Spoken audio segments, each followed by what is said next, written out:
Hello guys, welcome to Tech Tricks tutorial. In this video, I will show you how to stop sharing your Instagram stories to Facebook. So let's get started.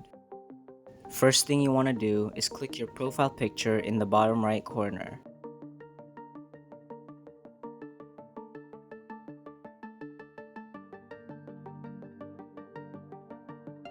Now click the three lines at the top right corner.